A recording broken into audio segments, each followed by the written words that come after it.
के जिंदगी के सारे पड़ाव निकलते चले जाएं, तो फिर मन क्या कहता है? मन का जो तीर है वो मोक्ष की तरफ, वो तप की तरफ, वो उपासना की तरफ, वो परमात्मा की तरफ, वो आत्मा की तरफ बढ़ने लग जाता है। अगर तुम्हारे जीवन में कोई क्वेस्ट आ जाए, आपके पास कोई क्वेस्ट आ जाए कि बस अब ये संसार की प्रवृत्ति में नहीं, तो देख लेना कहीं वो मन की दौड़ दूसरी दिशा में भागने न लग गई हो।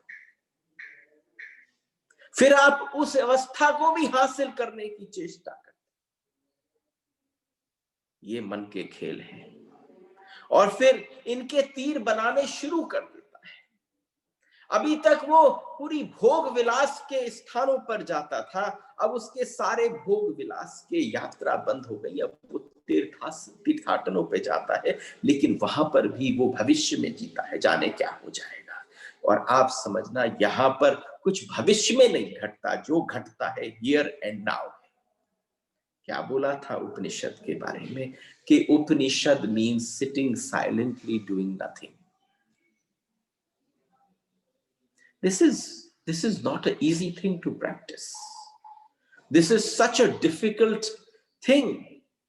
आप समझना, बड़ा मुश्किल काम है कि आप बिना कुछ करे बैठ जाओ। शरीर नहीं बैठ सकता 10 मिनट। आप थोड़ी देर शांत बैठो तो कहीं ना कहीं खुजली करने का मन करेगा। वो जो बंदर की प्रवृत्ति है वो शरीर में प्रविष्ट हो जाएगी, आंख ही घूमती रहेगी, गर्दन ही घूमती रहेगी कहीं ना कहीं। लेकिन तुमसे कह दिया जाए सिट साइलेंटली, तुम नहीं बैठ पाओगे। और अगर तुम बैठ गए, शरीर के विपरीत अवस्थाएं घटने लग गई, तो तुम समझ जाना उस समय शरीर चीख चीख के चिल्लाएगा, अरे पागल क्या कर रहा है। और फिर आप कुछ करने लग जाते हो। ध्यान रहे, धार्मिक आदमी वह नहीं जो परमात्मा को पाना चाहता। ये बड़ी भ्रांति हो गई है। आप समझना कितनी बड़ी भ्रांति हो गई है। What a beautiful statement Ishavasya Upanishad के ऋषि देते हैं। धार्मिक आदमी वो नहीं जो परमात्मा को पाना चाहता है। तो बस आप समझना, जिन जिन लोगों ने ये सोचा परमात्मा को पाने की चाहना मुझे धार्मिक बनाती है, तो यहां प्रश्न चिन्ह लग जाए, और लगना चाहिए। आपकी हर गतिविधि के ऊपर, आपकी हर धारणा के ऊपर एक प्रश्न चिन्ह आपको स्वयं उठाना चाहिए। और अगर वो प्रश्न चिन्ह उठ जाए तो आप समझना यात्रा प्रारंभ हो जाएगी। यात्रा हो क्यों नहीं रही? हम हर बार कहते हैं कि journey, let's do this journey with Ishavasya, let's do this with Kathopanishad, let's do with Meera. लेकिन जिसकी जर्नी थी उसकी जर्नी तो हो गई। लेकिन अगर आपसे कहूं कि आपकी जर्नी प्रारंभ नहीं हुई, इसलिए नहीं हुई क्योंकि हमने जो धारणा बना रखी है, वो धारणा जो है इतनी कर्री गांठ है, उसकी गांठ ही नहीं खुल रही। धार्मिक व्यक्ति कौन है? वो नहीं है जो परमात्मा को पाना चाहता है, क्योंकि जब तक कोई कुछ भी पाना चाहता है वो तब तक मन जारी रहेगा। जब तक किसी चीज की आस है, किसी चीज की चाहना है, किसी चीज के पीछे पागलपन है, तब तक मन जारी रहेगा। धार्मिक आदमी वह है जो इस सत्य को पहचान गया है कि पाने की दौड़ जो है वो मन है। पाने की जो दौड़ है वो मन है। अगर इस बात को कोई पहचान जाए, ये जो पागलपन है, इसलिए अब हम नहीं पाते। अब हम न पाने के लिए जब खड़े हो जाते, जब हम न पाने के लिए खड़े हो जाते, परमात्मा भी हमसे कहे 2 कदम चलकर आओ मैं यहां पर हूं, तो आप अगर कहो अब हम जाते नहीं हैं, अब हम कहीं निकलते नहीं हैं, अब हम कहीं आगे की तरफ बढ़ते नहीं हैं। अरे सोचो, साक्षात परमात्मा उतर कर आ जाए, आओ 2 कदम आ जाओ और फिर तुम 2 कदम आगे बढ़ो, तो भी तुम समझना प्रश्न चिन्ह लग जाता है। अब हम शून्य के पत्थर पर खड़े हो गए, कहीं जाना नहीं है। पूरी समष्टि जहां पर एकत्रित हो जाए, जिस आत्मा में अवस्थित हो जाए, जिस स्थान पर ठहर जाए, उस ठहरे हुए इस अस्तित्व को ही परमात्मा कहा जाता है। उसके बाद तुम आत्मा भी नहीं रह गए। परमात्मा, अहम ब्रह्मास्मि की बात चरितार्थ हो गई। वो सिर्फ कब है? अब आप समझना, कई कई बार लोग कहेंगे नहीं नहीं धर्म, अब इस पूरे वक्तव्य के भीतर एक बात कही गई कि धार्मिक आदमी कौन है? जो परमात्मा को भी चाहता है वो भी धार्मिक नहीं है। तो मैं आप सबसे कहूं, इस बात को पकड़ मत लेना। आप इस शब्द को पकड़ना, जिस शब्द को मैं कहूं कि इसको पकड़ो, चाहना को। जहां चाह है वहां मन है। जहां चाहना ही गिर गई, बस उसी समय मन भी गिरा। जहां मन गिरा वहां आत्मस्थ हुआ, जहां आत्मस्थ हुआ वहां परमात्मा उतर आया। ये हमारी और आपकी कथा है। हम हर चीज के पीछे चाह जोड़ देते हैं। अभी तक हमें कोई चीज अच्छी लगती थी, अब हमें कोई और चीज अच्छी लगती है। देखिए ना, श्रीमद् भागवत में ध्रुव के आख्यान को समझाकर कितना सुंदर बताया था। ध्रुव कौन? अटल। ध्रुव कौन? जो बिल्कुल स्थिर हो, स्थित हो। ध्रुव तारा कहां? ध्रुव तारा जहां समस्त सब उसके इर्द गिर्द घूमते हो। ध्रुव पुत्र किसका है? नीति का। नीति क्या कहती है? तो anyway, we can get into a much more longer debate with this. But coming back to Ishavasya उपनिषद, तो आप समझो किस व्यक्ति को धार्मिक कहा जाता है। बड़े मजे की बात है, जो खड़ा हो जाता है उसको ही परमात्मा मिल जाता है। भागने वाले को नहीं मिलता, क्योंकि वह खड़ा हुआ जो परमात्मा को पाने के लिए दौड़ता भी है। जिसकी दौड़ बरकरार है उसको परमात्मा नहीं मिल सकता। एक कंडीशन है उसको पाने। आप समझना, उसके पश्चात जैसे हम आपसे बात करें, कहने कहने के ढंग है। आप किसी देव स्थान में पहुंच जाओ और उस देव स्थान में पहुंचने के पश्चात आप भगवान के सामने हाथ जोड़ो। आप जब भगवान के सामने हाथ जोड़ो तो उस समय अगर करुणा ना आए, उस समय दैन्यता ना आए, उस समय आपको उनके सामने, उनके ऐश्वर्य के सामने आप नतमस्तक हो जाओ। आप समझना, एक भ्रांति है लोगों में, छोटे छोटे कुछ भी नहीं है। मंदिर पहुंच जाते हैं, जब मंदिर पहुंच जाते हैं तो दंडौत करते हैं। जरा गौर से देखना, उनके उनके दंडौत, उनके साष्टांग दंडवत में भी उनका शरीर तो दंडौत करता है लेकिन अहम खड़ा रहता है। यहां पर भी परमात्मा के पथ के पथिक लोग, इस उपनिषद की यात्रा के पथ के पथिक लोग कितनी भी चाहना करते हो कि मैं अब परमात्मा की तरफ जाऊं, वो चाहना ही जो है वही अवस्था है कि दंडौत तो कर दिया लेकिन अहम खड़ा रह गया। यानी मन जो है वो तो दौड़ रहा है और तुम्हें लगता है तुमने एक भ्रांति, एक हेलुसिनेशन क्रिएट कर दिया है कि तुम परमात्मा की तरफ जा रहे हो। अब तो पथ बिल्कुल सही है, लेकिन वो भी अगर दौड़ है तो भी सही नहीं है। मन दौड़ता है, वासनाएं निर्मित करता है, धार्मिक वासनाएं भी निर्मित हो जाती हैं। ऐसा नहीं है कि सारी वासनाएं जो हैं वो अधार्मिक हो। बहुत सारे लोग ऐसे भी हैं जिनकी धार्मिक वासनाएं भी निर्मित हो जाती हैं, मोक्ष की भी भावना बन जाती है। इसलिए अब अगर छोटी छोटी सी क्लासिफिकेशन करते हैं, इस थोड़ी सी क्लासिफिकेशन को अगर समझ सकते हैं तो आप समझना, आपको समझ में आ जाएगा इन 1000-2000 वर्षों के भीतर जो घटना घटी। इसीलिए मैंने कहा I would need a lot of attention today.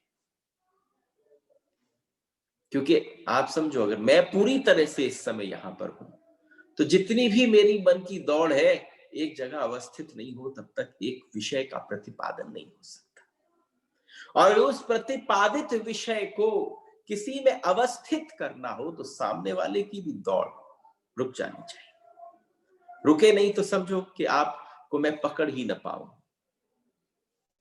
किसी व्यक्ति से कहो पकड़ो तो हाथ पकड़ लिया। हाथ पकड़ना कोई पकड़ना थोड़ी नहीं है। अरे किसी की मन की दौड़ को पकड़ लो तो जान लिया जाए। वो कहते हैं ना हमारी भक्ति में कि भाई रहो तो कहां रहो। अरे घर में रह लिए, इधर रह लिए, उधर रह लिए, क्या बात है। मजेदारी की बात ये किसी के हृदय में रह के दिखा पाओ। इतनी चीजें भरी पड़ी हो उसके हृदय में, लेकिन तुम्हारे लिए कोई कोना अवस्थित हो जाए, किसी की आंखों में रहकर देखो, क्योंकि लाखों चित्र बने बैठे हैं। दुनिया पूरे समय कॉन्स्टेंटली कुछ ना कुछ देख रही है, और जिस आंखों में एक भी दृष्टि रुकती नहीं है, मजा इस बात का है कि उस दृष्टि में रहकर देखो। मजा इस बात का है, पकड़ना है तो मन को। और आप समझना, पुराने ऋषि क्यों होते थे? वो किसी के दौड़ते हुए मन को पकड़कर अवस्थित करा सकते थे, वो ट्रिगर कर सकते थे। वही कोशिश की जा रही है। कोई परमात्मा नहीं, इसलिए बुद्ध ने कह दिया कि कोई परमात्मा नहीं। क्यों कह दिया? हम सब लोगों ने अलग अलग धर्मों की अलग अलग बातों को जब समझना प्रारंभ किया, तो we didn't understand what did Buddha said. Buddha जैसे व्यक्ति को भी कहना पड़ा कि कोई परमात्मा नहीं, देयर इज नो गॉड। इसलिए नहीं है कि परमात्मा नहीं है, इसलिए हमने कह दिया कि भाई निषेधात्मक प्रस्तुति है, निषेधात्मक वक्तव्य है कि परमात्मा नहीं है, बल्कि इसलिए कि तुम्हारे मन के लिए बहाने आगे भागने के न मिले। ये समझिए, बुद्ध ने जब कह दिया कि परमात्मा नहीं है, तो इसका मतलब ये नहीं है कि बुद्ध को अनुभव नहीं हुआ कि परमात्मा है, लेकिन उन्होंने देखा कि जब सब कुछ छोड़ दिया तो अंत में एक दौड़ रह गई, किसकी? कि परमात्मा को पाने की। तो गौतम बुद्ध ने भी कह दिया कि परमात्मा भी नहीं है, कि तुम्हारे मन को जो बहाने पूरे समय निर्मित करने होते हैं, वो बहाने भी तुम्हारा मन उसी समय छोड़, वो बहाने भी ना बचे। तो परमात्मा को पाने जैसा बड़ा बहाना किसी व्यक्ति को जो अध्यात्म के जगत पर चल रहा हो, उस पथ पर चल रहा हो, उसको बहाना न मिले, संसार से तुम ऊब जाओगे। फिर तुम ये नए बहाने बना लोगे कि इसको छोड़ दूं, उसको छोड़ दूं, कोई नहीं है। बुद्ध इतने दूर तक पहुंच गए उस समय पर, वे कहते हैं कि आत्मा भी नहीं, वो कहते हैं आत्मा भी नहीं है। नहीं तो तुम आत्मा को पाने में लग जाओगे। दिक्कत इसी बात की है कि जिस चीज को तुम्हें पता है कि पाई जा सकती है, ये हमारी उस पागलपन अवस्था की स्थिति है। इसलिए मैंने आपसे कहा, दो शब्द आएंगे इस सूत्र में, एक आएगा पूर्ण, एक आएगा शून्य। जिस बात को बुद्ध ने कहने के लिए पूरे अपने सिद्धांतों को, बहुत सारे लोग आजकल चैंटिंग करते हैं और सब बातें करते हैं, और आप समझना कुछ बहुत ऐसे विदुषी भी हैं, विद्वान भी हैं, जो आपस में इस बात को लेकर बहस करते हैं कि अरे कमाल की बात है, उन्होंने कह दिया परमात्मा ही नहीं है। लेकिन इसकी तह में कोई नहीं गया, इसकी उस डीप मीनिंग में कोई नहीं गया कि उन्होंने ऐसा कह क्यों दिया। उन्होंने इसलिए कह दिया कि तुम्हारा मन ही तो तुम्हें दौड़ा रहा है। तुम्हारे मन को खूंटे नहीं मिलेंगे कि वहां तक पहुंचना है, मंजिलें नहीं मिलेंगी। जिस समय मंजिलें गिर जाएंगी, जिस समय तीर आगे की तरफ नहीं जाएगा, तीर अपने भीतर की तरफ प्रविष्ट करेगा, तो जहां आप पाओगे कि आत्मस्थ आपकी निजता। लेकिन पाए जरूर, दौड़े जरूर, किस चीज के लिए? किस चीज के लिए? आप समझना, चारों तरफ पागलपन जिस बात का है, तो हमारा मन इतना कुशल हो गया है, वह कहते चलो कोई बात नहीं, कुछ नहीं तो आत्मा, कुछ नहीं तो आत्मा को ही पाले। अच्छा वो भी नहीं है, चलो उसको नहीं छोड़ो, उसको पालेंगे। आपका मन 24 घंटे एक ही बात कहेगा कि नहीं नहीं कुछ करते हैं, नहीं दौड़ो, चलो मंदिर की तरफ दौड़ते हैं, चलो तीर्थों की तरफ दौड़ते हैं, चलो उस तरफ दौड़ते हैं। वो 24 घंटे दौड़ने की बात कहेगा, लेकिन पहुंचते वही हैं जो खड़े और स्थित हो जाते हैं। पहुंचते केवल वही है जो अपने आप में निजता में स्थित हो जाते हैं। उनकी दौड़ खत्म हो जाती है। आप एक बात देखना, उस व्यक्ति को अगर मिल पाओ और वो आपके समक्ष आ जाए, जिसकी दौड़, भाग दौड़ रुक गई हो, एक विशेष आकर्षण लिए बैठा होता है, कुरूप हो कोई फर्क नहीं पड़ता, लेकिन उसकी भाषा, उसके शब्द आपके भीतर प्रविष्ट कर जाते हैं। आपका भी मन करेगा कि कोई मुझे ऐसी कुंजी दिखा दे कि मेरी ये पागलपन की दौड़ रुक जाए। अरे पहले आप बच्चों के पीछे दौड़े, फिर आप अपने पोते पोतियों के पीछे दौड़े, फिर आप समाज के पीछे दौड़े, मित्र मंडली के पीछे दौड़े, सब दौड़ ली, मिला क्या? क्या मिला? अगर आप इस समय बैठकर इस वक्तव्य को श्रवण कर रहे, केवल सोचना, इतने वर्षों के बाद, भाग दौड़ के बाद, सब कुछ के बाद, जिस समय तुम्हें लगता है मैं सब कुछ दे चुका, दिया कुछ भी नहीं है। क्योंकि जो देने की, जहां पर देने की आवश्यकता है, आपको देना क्या है? आप कहते हैं मैं देने वाला, आई एम अ गिवर। सबसे पहली चीज क्या दे देनी है? दौड़ सौंप देनी है, ये भाग दौड़ छोड़ देनी है। जिस पल ये भाग दौड़ थम जाए, जिस पल ये भाग दौड़ रुक जाए, लेकिन पहुंचते वही है जो खड़े हो जाते हैं। सूत्र यही कह रहा है, इंद्रियों के पीछे वह, मन के पार है वह।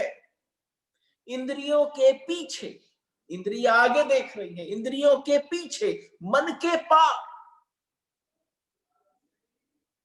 आपका सारा रस मन में है और वो उसके पार है।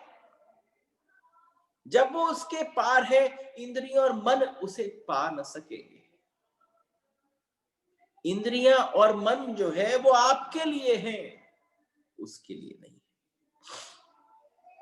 आप इस शरीर का काम चला सकते हो, इसलिए इंद्रिय और मन है। तो क्या करेंगे? अगर इंद्रियों के पार है तो इंद्रियों का भरोसा छोड़ दें, उसे पाने में। अगर मन के पार है तो मन की दौड़ के आधार तोड़ दें, मन के आधार छोड़ दें, इंद्रियों का भरोसा छोड़ दें। क्या करेंगे उसको पाने के लिए? अगर उसको पाने की इच्छा, उसको पाने की एक मैंने आपसे कहा कि उसको पाने की जो लालसा है, वो आपकी यात्रा के इस दौड़ को कम करा देती है।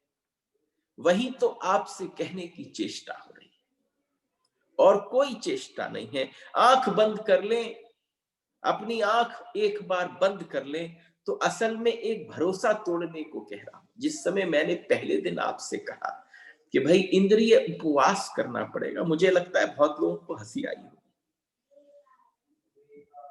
आना स्वाभाविक है। लेकिन मुझे लगा जब यात्रा आगे बढ़ेगी तो किसी सूत्र पर आकर रुकूंगा, बात आएगी कि हमने जब आपसे कहा कि अपनी आंखों पर पट्टी बांध ले, देखें ही नहीं, बहुत देख लिया, सब चीज देख ली, लेकिन देखकर लाभ क्या होगा? और आप समझना, शुरू के कुछ दिन में प्रैक्टिस के दौरान तो आंख पर पट्टी बांधनी पड़ेगी, लेकिन फिर उसके बाद जरूरत ही नहीं पड़ेगी। क्यों? क्योंकि आपकी आंख तो खुली रहेगी, लेकिन दृश्य आंख के भीतर नहीं जाएंगे। क्योंकि जो दौड़ है आंख की, इंद्रियों की देखने की, वो देखने की इंद्रिया जो है वो भीतर को तरफ देखने की चेष्टा करेगी। तो हमने आपसे कहा आंख बंद कर लो, और आंख जैसे ही बंद करी, वो उसके बाद दिखाई न पड़ा। जन्म जन्म देखा वह दिखाई न पड़ा। अब आंख बंद करके देखो, कानों को बंद कर।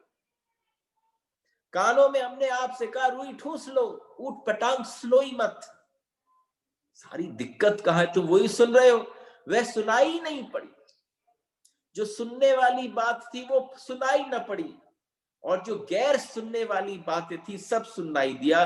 बहुत सुनना चाहा, उसका संगीत नहीं, कान उसे पकड़ गया, लेकिन कान की पकड़ में उसका संगीत सुनाई नहीं दिया और सब सुनाई दे गया। मन को तुमने थका डाला, थका नहीं।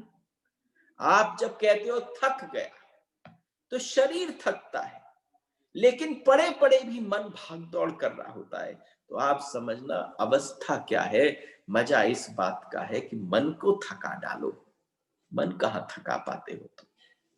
शरीर को थका पाते हो। और फिर भी उसके बाद भी कोई खोज खबर न मिली उसकी, तो छोड़ दें। अब सोचना भी छोड़, देखना छोड़ दें, सुनना छोड़ दें, बोलना छोड़ दें, सोचना भी छोड़ दें।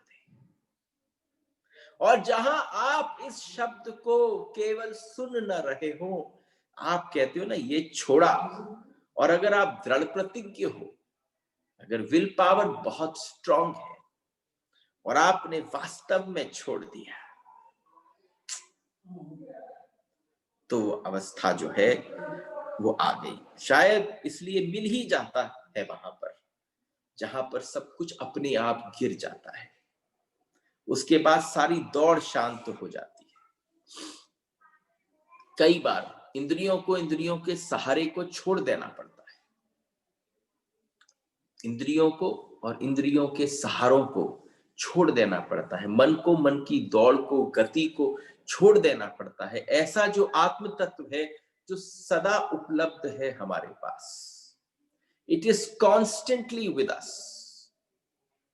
वो आत्म तत्व जो सदैव हमारे साथ है, वो हर पल हमारे पास है, लेकिन जिससे हम ही बड़ी व्यवस्था से चूकते चले जाते हैं, जिसे हमने कभी खोया ही नहीं, जिससे सिर्फ जो विस्मरण है, सब कुछ स्मरण रहे तो जो सार्थक है वो विस्मरण हो जाता है। विस्मरण का मतलब ही क्या है कि इतना ज्यादा स्मरण कर लिया गया है, कूड़ा करकट इतना तैयार कर लिया गया है, इतना भर लिया गया है कि जो सार्थक है वो खो गया है, वो भूल गया है, उसकी विस्मृति हो गई। और अगर उस विस्मृति को स्मृति बनाना है तो जितना आपने स्मरण किया है उसको छोड़ना पड़ेगा। स्मरण की इंद्रियां कौन सी है? स्मरण की इंद्रियां आपकी आंख है, कान है, मुंह है, नाक है, ये सब स्मरण की इंद्रियां हैं, ये सब कुछ स्मरण करती हैं। अगर इन सब से आपने जो ग्रहण किया है, आपने मन से जो स्वीकार किया है, उन सबको अगर छोड़ दिया जाए, जिस समय पर जो बहेगा, जो फूल खिलेगा, वो आत्म तत्व होगा। इस आत्म तत्व की छाया को पाए बिना कोई विश्राम नहीं। देखो आज का विषय जिसको आपके साथ शेयर किया, पे अटेंशन, इसको बड़े गौर से श्रवण करना, क्योंकि अगर आपने इसकी गहराई में प्रविष्ट कर लिया तो आप समझना यात्रा अभी इसी क्षण प्रारंभ हो सकती है। और अगर आपने छोड़ना प्रारंभ किया, छोड़ना किसी चीज को नहीं है कि आपसे कहूं खाना छोड़ दो, पागल हूं खाना के कहूंगा छोड़। मैंने आपसे क्या कहा, जो पागलपन की आपको पता है, आप ख्याली पुलाव देख रहे हैं, उस दौड़ को छोड़ दीजिए। जहां वो दौड़ छूट जाती है उसकी बात ही अलग है। उस आत्म तत्व को पाए बिना जीवन में कोई ओएसिस, कोई मरुद्यान नहीं है, कोई विलक्षणता नहीं है। तुमने जीवन के सारे सारांश में सब कुछ उपलब्ध कर लिया हो, लेकिन खुद को न पाया हो तो क्या उपलब्धता है? और आप समझना, जितने लोग आपको उपलब्ध दिखते हैं, लब्ध दिखते हैं, उन सब ने कहीं ना कहीं बेच दिया है अपने आप को। हमारा सारा का सारा आकर्षण उस बाहरी तत्व पर है, उन्होंने क्या इकट्ठा किया, लेकिन आप समझना उनका आकर्षण किस तरफ है? उनका आकर्षण उस तरफ है जिसने सब छोड़ दिया। मजेदार बात यह है, हम चर्चा क्यों कर रहे हैं? हम जिनके विषय में, जिनकी बातचीत कर रहे हैं, उन्होंने कुछ नहीं हासिल किया, अपने को हासिल किया। जो अपने को, जो स्वयं को, स्व है द्वार सर्व का। आप हो द्वार इस यूनिवर्स का। How will you travel with in your self? लेकिन जो पत्तों में अटक गए हैं, जो लोग पत्तों में अटक गए हैं, वे जड़ों तक नहीं पहुंच पाते, पहुंच ही नहीं सकते। माना कि पत्ते जड़ से आते हैं, फिर भी पत्तों में ही अटक गए हैं और वे जड़ों तक नहीं पहुंच पाते। पत्तों को छोड़ दें, नीचे गहरे उतर जाएं। इन पत्तों वाली जिंदगी में कितना जिएंगे? इसमें हर समय सारी ऋतुओं की मार सहेंगे, लोगों की ईर्ष्या, जलन, काम, क्रोध आदि सबके विकार इसमें उत्पन्न होंगे। थोड़ी सी यात्रा भीतर की ओर शुरू कर लें, थोड़ा सा ट्रांसेंडेंटल हो जाए, थोड़े भीतर जाए, थोड़े भावातीत, थोड़े इंद्रियातीत, थोड़े विचार अतीत, इन सब अवस्थाओं से भीतर की तरफ आ जाए। अगर आप भीतर की तरफ यात्रा प्रारंभ कर देते हैं, पीछे पीछे और सरकते जाए, उस जगह पर पहुंच जाए जहां शून्य का पत्थर आ जाए। शून्य का पत्थर एक एक बड़ी इंपॉर्टेंट बात है। शून्य शब्द किसका है? बुद्ध का है, महावीर का है, कि जहां पर निषेधात्मक विचारधारा बन गई। एक विधेयक विचारधारा है, विधायक है, पॉजिटिव है, एक निषेध है। अब अगर इन दोनों अवस्थाओं को समझा जाए, देखो मैं ये मानकर चल रहा हूं यू ऑल आर सीकर्स, और अगर सीकर्स के बीच में कोई बात कही जा रही है, उनके बीच में जो सच में उत्सुकता, जिनके भीतर एक कुलबुलाहट है कि भाई ये अनुग्रह हम पर उतर आए, तो आप इस बात को बड़े गौर से सुनना। किसी समय, पुराने समय पर ऋषि के पास कोई जाता था, बड़ी विधायक, बड़ी पॉजिटिव एटीट्यूड होता था, वो उनके पास पहुंचते थे, अपनी दिक्कत, अपनी तकलीफ बोलते थे, और सामने बैठा ऋषि कहता था राम का नाम ले ले, कृष्ण का नाम ले ले। वो अहोभाव, वो नर्तन, वो मौज प्रारंभ हो जाती थी। उस ऋषि के मुंह से निकला हुआ एक वक्तव्य जो था, वो इतना कसकर धारण कर लिया जाता था कि वो व्यक्ति जाता था, उस पल से, उस क्षण से उस नाम में डूब जाता था, और आप वास्तव में मानेंगे वो घटना घटने लग गई। क्यों घटने लग गई? क्योंकि ऐसी विधायक मन की अवस्था थी, इतनी पॉजिटिव एटीट्यूड था, एक युग था। वो सारी दुनिया मनुष्य जाति बच्चों की तरह से इनोसेंट। एक बच्चे को आप कोई प्रश्न कर दो, कुछ बात समझा दो, और उसके उस भोले से मन के भीतर वो प्रश्न जो है, वो उसने प्रश्न किया और आपका उत्तर घर कर गया। बस उसने बात पकड़ ली, बड़ी से बड़ी उपलब्धि आ जाए, उसने उस बात को छोड़ा नहीं, वो वहीं पर अटक रहा और वो बात निभ गई। उस ऋषि के पास जो लोग पहुंचते थे वो इनोसेंट थे। आजकल के लोग ऋषियों के पास, साधु के पास, गुरु के पास जाते हैं, इनोसेंट नहीं होते। वो इतनी ज्यादा इंफॉर्मेशन गैदर करके पहुंचते हैं कि अगर गुरु आपसे गए ये करना, तो भी उसके मन में डाउट होता है, कह तो दिया पर करेगा कि नहीं करेगा ये काम। जिस डाउट के साथ अगर किसी व्यक्ति विशेष के पास पहुंचा जाएगा, तो आप समझना जो करने वाली चीज है, करने के लिए उस चीज में जादू की जरूरत नहीं है, उसमें आपके पॉजिटिविटी की जरूरत है। आपने उसको एक्सेप्ट कैसे किया, उसको स्वीकार कैसे किया, उसकी आवश्यकता है। और उस समय पर जैसी भ्रांति, जैसी अवस्था घट रही थी, ऋषि के पास कोई जाता, कहता मन अशांत है, वो कह देते कृष्ण का नाम, घटना घट जाती थी, वो अहोभाव से भर जाता था। हमारे चैतन्य महाप्रभु के पास हरिदास ठाकुर पहुंचे, कब से मिलने की तीव्रता में थे कि एक प्रश्न पूछूं, अंदर नहीं घुस पा रहे थे, तो किसी ने उनसे कह दिया हाँ पूछो, क्या पूछना है, हम तुम्हारे लिए पूछ के आ जाते हैं कि मुझे परमात्मा कब मिले, जरा सुन। महाप्रभु हैं, उन्हीं की कृपा पात्र हूं, श्री चैतन्य महाप्रभु का। जब उनके पास अंदर गया कि वो पूछ रहा है बाहर कि तो उसको परमात्मा कब मिलेंगे, उन्होंने कहा 1,00,000 जन्म बाद उसको परमात्मा की प्राप्ति हो जाएगी। 1,00,000 जन्म, कोई कहता है 1000, कोई कहता है 10,000, हम 1,00,000 जन्म के बाद। उसके बस कान में पड़ी कि महाप्रभु ने कह दिया मुझे 1,00,000 जन्म के बाद परमात्मा मिल जाएंगे। नाचने लगा, ऐसा नृत्य हुआ, ऐसा उसके भीतर से करुणा का भाव हुआ कि किसी को कल्पना नहीं थी। सबों ने उसे रोक कर पूछा, अरे कल परसों की बात नहीं है, 1,00,000 जन्म की बात है। उसने कहा तुम क्या कहते हो? महाप्रभु के मुंह से निकल गया 1,00,000 बार। अरे 1,00,000 जन्म भी लेने पड़े, आज उनके मुंह से निकल गया परमात्मा मिल जाएगा। इसका मतलब परमात्मा मिलने जैसा है, मुझे निश्चित हो गया, मुझे आज यही अवस्था प्राप्त हो गई। अरे उस नृत्य को क्या कहोगे जो मीरा ने नाचा? उस नृत्य को क्या कहोगे जो चैतन्य ने नाच लिया? वो अवस्था किसकी थी? वो पॉजिटिव स्टेट ऑफ माइंड था, वो विधायक मनोदशा थी। इस ऋषि ने कह दिया ये कर लो, जैसे ही उसने कुछ कह दिया, उसके कहने से तब होगा जब तुम्हारी विधायक मनोदशा।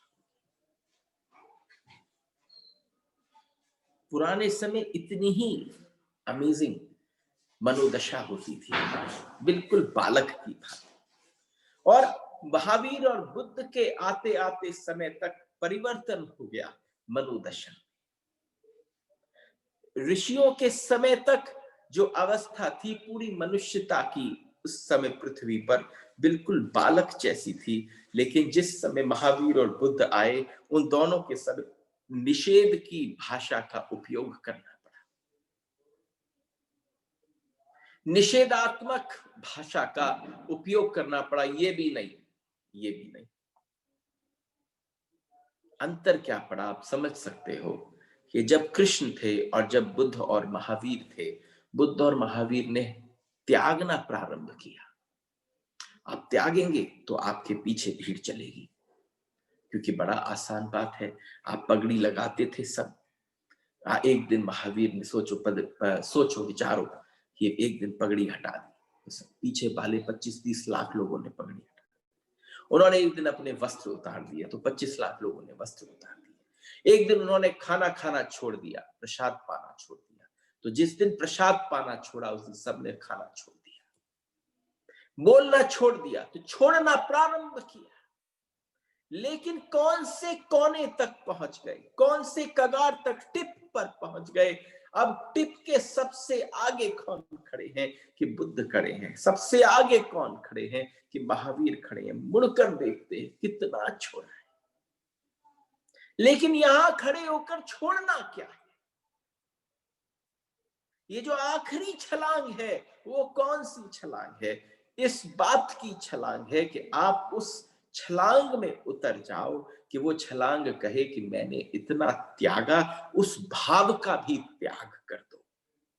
जिस समय आप ये कहते हो मैंने किया, मेरे से हुआ, मैं कर पाया, उस भाव को भी त्यागा तो गौतम से बुद्ध हो गए।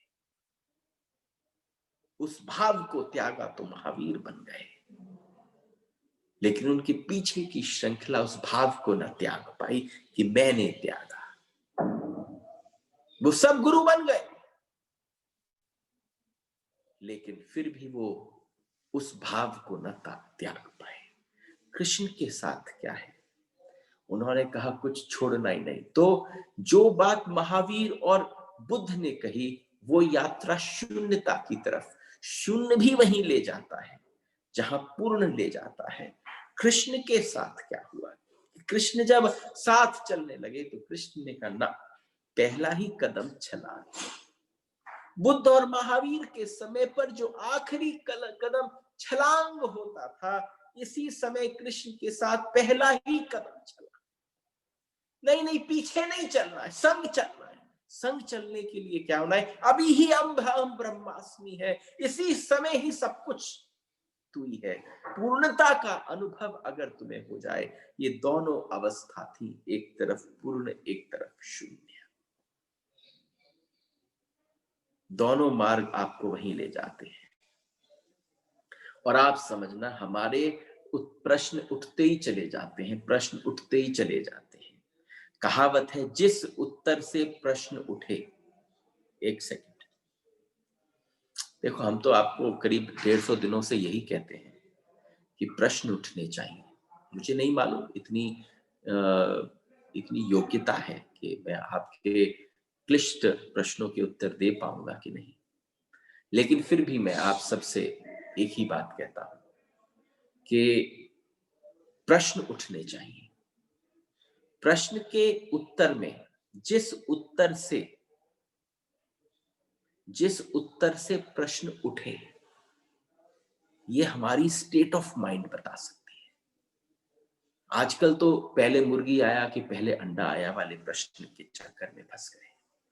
लेकिन ऋषियों के समय पर कहा जाता था, जिस उत्तर से प्रश्न उठने लगे वह उत्तर बेकार है। कैसी अवस्था चाहिए? विधायक मनोदशा चाहिए। A beautiful state of mind is required to accept it. And when you are in that state of mind, आपकी निजता वही है, आपका आत्म तत्व वही है, आप साक्षात परमात्मा हो, क्योंकि ओम पूर्णमदः पूर्णमिदम्। वाणी को यही विश्राम देते हैं। कल आप सबसे भेंट होगी। कोई प्रश्न हो तो हमारे सामने प्रस्तुत करिएगा उसी व्हाट्सएप ग्रुप पर। राधे राधे, हरि बोल।